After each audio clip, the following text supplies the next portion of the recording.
Bonjour, bienvenue dans Dimanche en politique. Il y a un an, Paris devenait, le temps d'un été, la capitale mondiale des Jeux Olympiques. La fête est finie, elle a coûté plus cher que prévu, 6 milliards au total. Ces derniers jours, la capitale, comme partout en France, a enregistré des températures records. Le changement climatique est un défi pour les grandes métropoles. Et dans 9 mois, la ville va changer de tête puisqu'Anne Hidalgo ne repart pas au municipal. Parmi les candidats à sa succession au Parti Socialiste, Emmanuel Grégoire, qui est notre invité aujourd'hui. Bonjour. Bonjour. Vous êtes aussi député de Paris et porte-parole des socialistes à l'Assemblée nationale. Depuis hier et tout l'été, jusque fin août, il est possible de se baigner dans la Seine.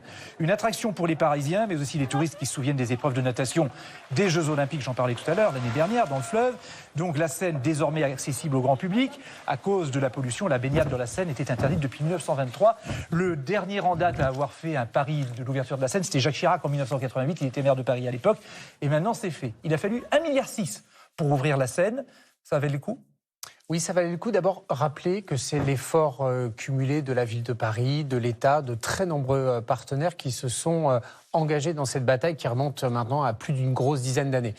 Avoir en tête que c'est pas seulement pouvoir se baigner. En réalité, c'est l'obligation morale et écologique de protéger nos fleuves. Et tous ces investissements, c'est pas pour se baigner, c'est pour assainir la Seine, qui pendant des dizaines d'années a servi de dépotoir, a servi d'égout à ciel ouvert aux activités humaines. Et d'une certaine manière, la cerise sur le gâteau, c'est que c'est tellement propre maintenant qu'on peut s'y baigner. Alors, il y avait Jacques Chirac qui s'était engagé à ça, puis Anne Hidalgo, la maire sortante de Paris, c'est à mettre à son bilan, ça. C'est un bilan exceptionnel, évidemment mis en lumière à travers cette fenêtre magnifique qu'ont été les Jeux Olympiques et Paralympiques. Anne Hidalgo, il doit beaucoup à la Seine, ou la Seine doit beaucoup à Anne Hidalgo? Je pense que la Seine doit beaucoup à Anne Hidalgo. C'est son volontarisme, c'est la constance de l'action. Et effectivement, les Jeux Olympiques et Paralympiques ont permis de créer cet objectif de mobilisation générale sur cet objectif, comme dans plein d'autres, transformation de la ville. Ça a été très utile pour les Parisiennes et les Parisiens, très utile Anne Hidalgo n'était pas convaincue au début des Jeux Olympiques. Mais parce qu'elle avait besoin d'être rassurée sur un certain nombre de points, moi aussi. Et donc, une fois qu'on a été convaincus, on s'est engagé dans cette bataille magnifique. Et autant vous dire, les JO et les Jeux Olympiques et Paralympiques n'auraient pas eu le même visage si Anne Hidalgo et toute son équipe n'avaient pas été engagées à ses côtés. Alors, hier, tout le monde a fait le tour des bassins qui sont ouverts au public, évidemment. La maire de Paris aussi a fait le tour des bassins. Et elle a posé sur les réseaux sociaux, notamment cette photo que j'ai repérée, moi. Vous voyez, on voit Yann Brossat à gauche, David Béliard à droite, lui il est écolo, l'autre communiste. Patrick Bloch, Dan Lair, Christophe Najdowski, Fadila Tayeb, Emmanuel Tarmac. C'est vos concurrents possibles, tête de liste au municipal. Vous n'êtes pas sur la photo? Non, c'est la gauche. D'abord, c'est la gauche municipale, c'est la gauche qu'on aime, on se connaît bien, on s'apprécie, on a travaillé très longtemps ensemble. Vous n'êtes pas sur la photo avec Anne Hidalgo, il y a de langage. Sur la photo, non. Vous ne baignerez pas avec elle? Je me suis déjà baigné avec elle. Il y a 2 ans, je me suis baigné 1 an avant même les Jeux Olympiques parce qu'on avait pris cet engagement intermédiaire. Mais maintenant, vous n'êtes plus dans le même bassin. C'est une équipe que je connais très bien, avec laquelle j'ai travaillé pendant plus de 10 ans et c'est souvent 20 ans d'engagement politique. Il se trouve que hier matin, j'avais moi-même des engagements parlementaires puisque je tiens aussi à faire mon travail. On va en parler du Parlement. Et j'y suis passé hier après-midi sur les espaces de baignade. Mais vous n'étiez pas dans le même bassin. J'ai même pas pu me baigner pour tout dire parce que comme j'avais du travail, je ne pouvais pas me balader toute l'après-midi avec ma serviette et mon slip mouillé. Message passé. Ces derniers jours, et c'est pas fini, beaucoup de gens ont souffert des températures élevées dans leurs habitations, à Paris comme dans les grandes villes. Vous défendez justement en tant que député un texte contre les bouilloires thermiques pour interdire à la location des appartements où il fait trop chaud dedans. Et ça pourrait rentrer dans les DPE, les diagnostics de performance énergétique. Sauf que ça risque de coûter cher aux propriétaires et d'être de nouvelles contraintes. Alors, la PPL sur les bouilloires thermiques, elle n'est pas liée que à ça. Il y a plein d'autres mesures. D'accord, mais arrêtons-nous sur celui-là. D'abord, prendre conscience d'une chose, c'est que vous voyez des photos là qui illustrent cet urbanisme magnifique, mais qui n'est pas toujours adapté, que ce soit la verrière qu'on voit, que ce soit les toits en zinc qu'on distingue, les toits en ardoise, dans une tradition historique qui n'était pas de se protéger du chaud, mais de se protéger du froid. Avec le réchauffement climatique, les phénomènes d'exacerbation, de canicule qu'on a connus, ils vont revenir très fréquemment. On a connu 2 canicules déjà entre le mois de juin et le début juillet. On sait probablement que l'été sera à nouveau chaud. C'est une urgence absolue de s'occuper de cela. Mais il faut interdire la location, donc les logements où il fait trop chaud. Exactement, il faut inciter. C'est typiquement le cas des toits, des appartements en mansarde, tout ce qui est tout en haut. Il faut trouver des dispositions pour permettre de les adapter et de les rendre habitables. Sinon, des appartements qui sont souvent de grande valeur deviendront de facto insalubre. Et donc, on a déposé... Et invendable. Et invendable, mais surtout, invendable, c'est entre guillemets, c'est le sujet du propriétaire. Nous, collectivement, l'intérêt général, c'est de faire en sorte qu'il soit habitable. Et donc, avec plusieurs collègues députés, Cyrielle Châtelain, avec Lionel Causse, avec Valérie Rossi, on a déposé effectivement une PPL avec la Fondation pour le logement qui est destinée à inciter les propriétaires à faire les investissements nécessaires pour tout simplement, y compris protéger leurs biens. Parce et, que sinon interdire la exactement, étendre vers une interdiction, c'est toujours désagréable l'interdiction, mais c'est un moyen d'accélérer l'incitation. Mais il faut que les propriétaires comprennent que de toute façon, s'ils ne le font pas, la valeur marchande de leurs biens va s'effondrer. Et notre sujet à nous, c'est partout dans les grandes villes, c'est d'adapter l'habitat pour faire en sorte de le préparer à affronter ces pics de canicule. Et je veux prendre quelques exemples. Il y a la canicule, il y a les intempéries, les orages extrêmes qu'ont connus Paris et que le Texas a connus. Ces phénomènes-là vont revenir très souvent, vont s'accélérer, vont être de plus en plus violents. Et donc, il faut s'y préparer avec courage, avec pédagogie, mais il faut s'y préparer. À l'Assemblée nationale, dans quelques jours, sera débattue aussi la loi Paris-Lyon-Marseille. Alors, c'est pour changer le mode de scrutin du maire. Parce que pour l'instant, pour résumer, ceux qui n'habitent pas dans ces villes, ça se passe par arrondissement. Et après, les arrondissements élisent le maire central. Là, maintenant, les électeurs pourraient élire directement le maire ou la maire de la ville. Vous y êtes opposé. Est-ce que vous pensez pouvoir empêcher son adoption? Parce que c'est la semaine prochaine. Alors, on va s'y opposer. D'abord, ils n'éliraient pas directement leur maire. On n'élire jamais directement son maire. J'entends. On élit des conseillers municipaux. Non, mais c'est important parce que c'est... Ça, tout le monde connaît pour le coup. Quand on raconte ça, on croit que... Et en fait, cette loi, elle a été bâtie sur la promotion par le mensonge. La première, c'est de dire qu'on ferait une loi... C'était Gaston Defferre, ministre. Non, mais quand les macronistes ont porté ce projet, ils ont dit on va faire revenir Paris, Lyon, Marseille dans le droit commun. D'accord. La loi qu'ils proposent et qui sera à nouveau examinée cette semaine, on commence lundi et probablement en fin de semaine, ce n'est pas du tout le droit commun. C'est un droit d'exception qui ne passe que par une majorité de circonstances constituée de la France insoumise, du Rassemblement national et des macronistes, et dont cette alliance baroque signe la forfaiture.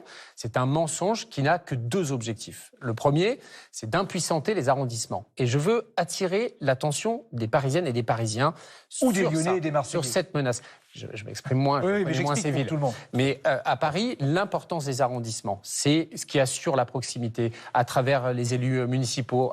C'est ce qui fait la bonne corrélation entre les politiques qui sont conçues au niveau central et la nécessaire proximité. C'est un maillon essentiel à la disposition des Parisiennes et des Parisiens qui va être fragilisé.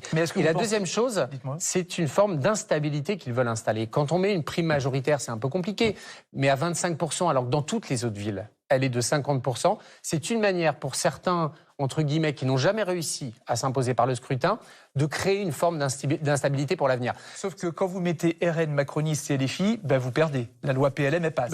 D'abord, c'est la démocratie. La loi PLM, elle passe. C'est la démocratie. Il est possible, si cette alliance continue cette semaine, que cette PPL soit adoptée. En revanche, moi, j'ai soulevé, déjà en première lecture, et je le referai cette semaine, plein de points qui montrent que c'est une loi précipitée, qui a été mal préparée et dans lequel il y a une immensité de confusion et, entre guillemets, de sujets qui n'ont pas été posés. Et tout ça à quelques mois seulement de l'élection municipale. Et donc, je ferai évidemment un recours au Conseil constitutionnel et j'espère que le Conseil constitutionnel entendra nos arguments sur l'impréparation et sur le côté machiavélique, pour ne pas dire tripatouillage de cette loi. Emmanuel Grégoire, c'est donc vous qui défendrez les couleurs du Parti socialiste à Paris pour les municipales de mars 2026. Lundi dernier, vous avez remporté le vote des adhérents à plus de 52%, sur 1500 votants à peu près. C'est donc vous qui pouvez être le potentiel successeur d'Anne Hidalgo. Et on va en parler avec Laurence Perron, journaliste politique à France Inter, qui est avec nous aujourd'hui. Bonjour Laurence. Bonjour Francis. Bonjour Emmanuel Grégoire. Bonjour. Alors ça y est, donc vous êtes le candidat officiel. Comment expliquez-vous qu'Anne Hidalgo n'ait pas voulu de vous, qu'elle ait soutenu votre concurrent, alors que vous avez été son dauphin pendant 10 ans? Oui, j'ai travaillé pendant 10 ans à ses côtés avec beaucoup de plaisir. On est différents, on a des caractères différents. Pendant longtemps, ça a été un facteur de force, je pense, dans notre duo. Elle a décidé de changer d'avis. Moi, j'ai décidé de faire valoir le sens de ma candidature, du projet que j'ai porté pour Paris. Alors justement, en parlant de projet, est-ce que ce projet sera dans la continuité d'Anne Hidalgo ou un programme de rupture, voire un droit d'inventaire? Alors, on peut d'abord être fidèle à notre histoire. Et c'est celle que j'ai construite avec Bertrand Delanoë et tous ceux qui l'ont accompagné et aux côtés de Anne Hidalgo. Et je considère que le bilan est un élément de force pour la suite. Mais je considère aussi qu'il y a de nouveaux enjeux qui ont émergé. Par exemple, je porte la thématique du droit à vivre à Paris. C'est mon combat pour le pouvoir d'achat et pour la protection. C'est le logement, c'est la question de l'alimentation, c'est la question de l'accès aux loisirs. Paris, c'est une ville. Exactement, c'est Paris, c'est une ville magnifique, mais dont on peut être un peu privé des plaisirs quand on n'a pas de temps ou pas d'argent. Mon combat à moi, c'est le pouvoir d'achat, c'est la question de la protection des Parisiens les plus fragiles. Un programme de gauche. Et justement, samedi prochain, vous rencontrez vos concurrents pour le moment, écologistes et communistes. Est-ce que vous souhaitez une alliance dès le premier tour? Alors, on va y travailler. D'abord, on aime tellement travailler ensemble qu'on a décidé non pas de se réunir le 12, mais le 9, je vous le dis en exclusivité, parce qu'on pense que le plus vite et le mieux, c'est mercredi. On a vraiment, je crois, le souhait de travailler ensemble. On se connaît bien. Moi, ma référence, c'est la gauche, la majorité municipale, c'est la gauche plurielle de Lionel Jospin. Et donc, nous allons nous rencontrer. Alors, dans la gauche plurielle de Lionel Jospin, il y avait des personnalités qui sont aujourd'hui à LFI. Vous excluez complètement à LFI. Est-ce que vous ne prenez pas le risque de faire perdre la gauche sans LFI? Non, je ne crois pas. D'abord, je l'ai dit clairement que ce serait sans LFI. Nous ne le souhaitons pas et ils ne le souhaitent pas non plus. Il n'y a pas à Paris de risque du Rassemblement national. Et nous avons une vision différente et de la vie politique nationale et de la vie politique locale. Mon enjeu, c'est de convaincre les électeurs qui, à un moment donné, ont pu être séduits par Jean-Luc Mélenchon ou par Emmanuel Macron, d'ailleurs. Dans des gros arrondissements à Paris, d'ailleurs. Dans plein d'endroits, et pas qu'à Paris, d'ailleurs, de leur dire que la gauche utile, la gauche efficace, c'est celle qui se déploie à travers la majorité municipale actuelle, dans laquelle il y a les communistes, les écologistes, le Parti socialiste, Place publique, et aussi, parce que nos formations politiques ne donnent pas de force suffisante, la gauche hors les murs, la gauche associative. Le péril à Paris, pour vous, ça n'est ni le RN, ni LFI, c'est Rachida Dati. Et s'il y a une chose qu'on ne peut pas lui contester, c'est sa notoriété. Est-ce que ça l'avantage? Écoutez, l'histoire montre que non. Tous ceux qui sont arrivés au scrutin municipal avec une notoriété en sont repartis avec une défaite. Et je crois que ce sera pour Rachida Dati de la même façon, tout simplement parce que, d'abord, il faut donner aux Parisiennes et aux Parisiens le sentiment qu'on n'a qu'une seule obsession, c'est de s'occuper d'eux. Je n'ai pas d'agenda après, je n'ai pas d'agenda avant. J'ai toujours été passionné par ce mandat municipal et c'est le seul que j'avais occupé jusqu'à présent. Et mon mandat de député, je le mets exclusivement au service de ce que je crois être important pour Paris. Évidemment, ça a des résonances dans d'autres villes. Et donc, je pense que les Parisiens et Parisiens sont attachés à l'idée que le maire, il n'a qu'une seule obsession, c'est de s'occuper d'eux. Merci Laurence. Rachida Dati, que vous combattez aussi à l'Assemblée nationale sur la loi sur l'audiovisuel public. Les syndicats ont appelé à des grèves contre le projet qui permettrait de créer une holding qui chapeauterait France Télévisions et Radio France dans un même groupe. Le texte a été rejeté à l'Assemblée nationale, immédiatement renvoyé au Sénat. Pourquoi est-ce que vous êtes contre cette nouvelle organisation? Je suis contre parce que c'est un texte qui est mal préparé, mal ficelé et qui repose sur de faux arguments. En réalité, ce que fait Rachida Dati, comme d'autres avant elle, c'est d'imposer des économies drastiques au service public et ensuite de lui faire le reproche de ne pas mettre en œuvre des projets de réforme dont elle a coupé les crédits qui avaient été prévus pour cela. Les grands enjeux de l'audiovisuel public, je ne conteste pas qu'il y a des enjeux à mener dans la compétition internationale, etc. Mais en réalité, ce projet de loi ne touche absolument pas à l'essentiel. La création de cette holding est en fait, je le vois comme ça, qu'une vendetta de la ministre destinée à deux choses. Un, imposer des économies supplémentaires drastiques aux services publics. Et deuxièmement, forme de règlement de compte politique, à la fois avec les dirigeants de l'audiovisuel public, mais aussi une forme de mise sous coupe, on va dire, de la liberté éditoriale. Façon de dire aux journalistes du service public, m'embêtez pas trop. Et la violence avec laquelle la ministre le fait auprès de certains de vos confrères, alors qu'elle est fonction, normalement, censée garantir l'indépendance de l'audiovisuel public, est une faute morale, une faute politique. Il y a des enjeux dans l'audiovisuel public, je suis le premier à le reconnaître, mais pas celui-là, et travaillons-y sérieusement. Et au passage, si vous pouviez lui faire mordre la poussière sur son projet de loi, ça ne vous gênerait pas pour la mairie de Paris? Enfin, c'est pas le sujet, elle est ministre de la Culture, ça pourrait être une autre. Je m'intéresse à l'audiovisuel public bien avant que Rachida Dati ait été nommée ministre, et le seul truc qui n'est pas constant, c'est qui est ministre ou titulaire du portefeuille. Je continuerai ce combat, qui est celui de l'indépendance. Pourquoi? Moi, j'ai été éduqué avec le service public de l'audiovisuel, beaucoup la radio, la télé également.